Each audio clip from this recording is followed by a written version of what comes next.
Keakraban Prabowo Subianto dengan SBY menyeruak ke permukaan setelah keduanya berdendang bersama di atas panggung. Bahkan mereka pun duduk semeja dalam acara ulang tahun PPABRI ke-64 di Jakarta. Pertemuan Prabowo dengan SBY diramaikan pula oleh hadirnya rekan-rekan mereka semasa di TNI seperti ada Agung Gumelar, Hendro Priyono, serta sejumlah jenderal lainnya. Ya, akankah ini menjadi pertanda bahwa Partai Demokrat SBY akan mendukung Prabowo Subianto di pemilu presiden mendatang?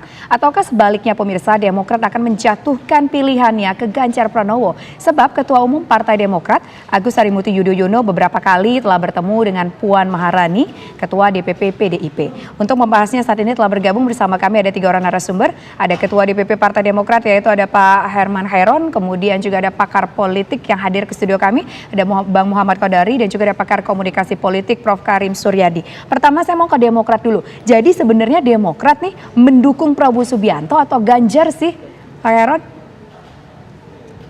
Ya semuanya serba mungkin.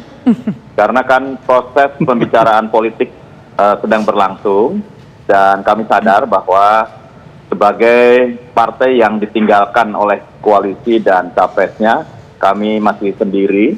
Dan di sana ada 2 pintu yang tentu ini sudah memastikan bisa maju dalam Pilpres, yaitu koalisinya Mas Ganjar dan koalisinya Pak Prabowo. Oleh karenanya ya pembicaraan politik terus dilakukan dan komunikasi pada level-level tertentu juga terus berlangsung, yang pada akhirnya mekanisme di Partai Demokrat tentu nanti akan ditentukan oleh sidang Majelis Tinggi Partai Demokrat. Nah, bagaimana perkembangannya? Ya tentu komunikasi itu sudah menjadi rahasia publik ya, dan beberapa pertemuan, dan kalau kemarin di PPABRI sesungguhnya itu memang pertemuan PPABRI gitu ya, meskipun ya unsur silaturahmi ya dalam politik serba mungkin saja. Pertemuan itu ya bisa saja juga sebagai jalan untuk menuju koalisi. Pertemuan antara Mbak Puan dengan Mas AHY juga itu adalah sebuah jalan untuk menuju koalisi. Ini serba mungkin, dan tentu Demokrat juga memiliki timeline, memiliki momentum yang pada akhirnya harus memilih dan menetapkan. Dan proses-proses itu akan secara objektif dinilai, dan parameter-parameter apa tentu yang nanti akan menjadi penetapan yang akan ditetapkan langsung di Majelis Tinggi. Baik, masih banyak pertimbangan ya Bang Herman ya. Kita ke Prof. Karim. Prof. Karim, gambarnya sambil kami tampilkan antara posisi duduk SBY, Ketua Majelis Tinggi Partai Demokrat, dan Prabowo Subianto dekat banget itu. Apakah ini sinyal bahwa Demokrat akan merapat ke Gerindra, ke Prabowo? Prof. Karim. Ya, pertama saya senang melihat keakraban ini ya antara Prabowo dengan Pak SBY. Padahal mereka pernah menjadi kompetitor ya di 2009 dan itu tidak nampak. Itulah sebenarnya legacy di antara 2 tokoh ini. Baik-baiklah dengan mantan kompetitor. Yang kedua, kan ada pepatah mengatakan bahwa jarak itu melambangkan kedekatan, gitu ya. Ini tentu saja bukan hanya dekat secara fisik, tetapi karena mereka punya pengalaman yang sama dan mungkin membicarakan sesuatu yang sama. Nah, itu dari sisi kedekatan. Kemudian terkait dengan pertanyaan tadi. Memang kita tidak melihat ada hambatan yang besar gitu ya antara Demokrat baik dengan PDIP maupun dengan Gerindra. Tetapi kalau intronya seperti tadi, tentu siapapun bisa menilai bagaimana kualitas makna gitu ya, intensitas pertemuan antara Mbak Puan dengan AHY dibandingkan dengan SBY dengan Prabowo Subianto. Karena di Indonesia ya berlaku partai itu menurut saya, perilaku politik partai itu kan seperti lebah. Kemana ratunya bergerak, dia akan mengikuti kan gitu ya. Dan dalam 2 partai ini, SBY dan Prabowo Subianto menjadi ratunya, lebah-lebah yang akan menentukan kemana gitu ya, pergerakan, kemana langkah yang akan dituju oleh kedua partai ini. Jadi menurut saya, ini sebuah simbol yang meskipun belum dikatakan, tetapi saya kok hampir yakin begitu ya, hampir yakin kalau membaca kedekatan ini. Lebih-lebih yang kedua misalnya untuk pemilu 2024, tentu saja kan ada pepatah mengatakan ketika sebuah partai berkoalisi, maka selain ingin membantu kemenangan koalisinya, dia juga ingin memenangkan partainya sendiri. Dan dalam konteks ini, dalam konteks pileg misalnya, Kebersamaan antara Gerindra dengan Demokrat itu kan sudah berlangsung sejak lama, 2014 misalnya ya, dan itu tidak akan menimbulkan masalah psikologi komunikasi politik di daerah, di kalangan caleg, di kalangan kader, di kalangan juru kampanye. Kenapa? Setidak-tidaknya dia tidak perlu mencari ikon-ikon, idiom-idiom yang baru begitu ya. Tinggal pakai idiom 2024 bersama Prabowo atau tetap bersama Prabowo, itu akan lebih mudah ketimbang memulai yang baru. Meskipun ada pepatah lain mengatakan new thing, new hope gitu ya.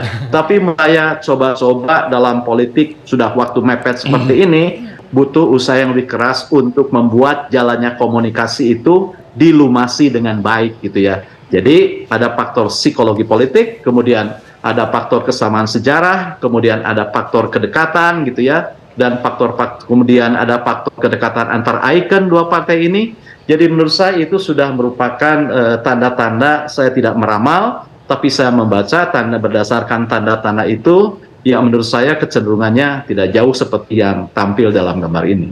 Oke, baik. Tampaknya kedua lebah yang dalam tanda kutip bertemu ini kemungkinan besar akan bersatu. Begitu menurut Prof. Oh, ratunya lebah itu, rajanya lebah. Rajanya lebah, ya maaf, rajanya lebah. Saya ingin ke Bang Kodari. Kalau hitung-hitungannya Bang Kodari secara politik, untung-untungannya untuk Demokrat ini akan berlabuh kemana? Mendukung Ganjar atau Prabowo? Oke, pertama begini, kalau mau koalisi itu biasanya partai politik akan mendukung calon presiden dengan elektabilitas yang lebih tinggi, yang lebih berpeluang besar untuk menang. Saya terpaksa balik nih ke tahun 2019 dan mulai agak bocor-bocor juga nih kira-kira begitu ya. Jadi tahun 2019 itu dari yang saya dengar konon ya, saya pinjam istilah Pak SBY, konon. Jadi kalau salah mohon dimaafkan. Konon katanya. Konon katanya. Pak SBY itu awalnya ke Pak Jokowi karena lihat survei Pak Jokowi lebih berpeluang dibandingkan dengan Pak Prabowo. Dan sudah second hand begitu. Nah, sudah ada deal-dealan juga bahwa Mas AHY akan jadi menteri. Tetapi kemudian Pak SBY itu punya kekhawatiran atau ketidakpastian bahwa apa betul akan dapat jabatan menteri karena takut ditolak oleh Ratu Lebah. Kira-kira takut kena sengat oleh Ratu Lebah gitu. Karena takut sengat oleh Ratu Lebah, jadi selain Pak Jokowi kan ada Ratu Lebah gitu. Akhirnya mungkin di sekitar Pak SBY itu mengatakan coba komunikasi dengan Pak Prabowo begitu. Nah, memang pada waktu itu juga ada satu bergen yang dibawa kepada Pak Jokowi tidak diberikan dan coba dibawa kepada Pak Prabowo. Harus fair juga nih, yaitu AHY sebagai calon wakil presiden. Ternyata di Pak Prabowo itu ditolak juga posisi sebagai calon wakil presiden. Nah, pada hari ini kan Partai Demokrat udah nggak ngotot lagi ngambil posisi wakil presiden. Jadi sebetulnya kalau berdasarkan pola yang umum harusnya kepada calon presiden dengan elektabilitas yang tertinggi. Masalahnya antara Ganjar dengan Prabowo dengan Ganjar, ini kan 11-12. Saling salib menyalip. Iya, beda tipis lah kira-kira begitu. Sehingga akhirnya menurut saya yang akan menentukan bukan elektabilitas, tetapi dua variabel yang lain.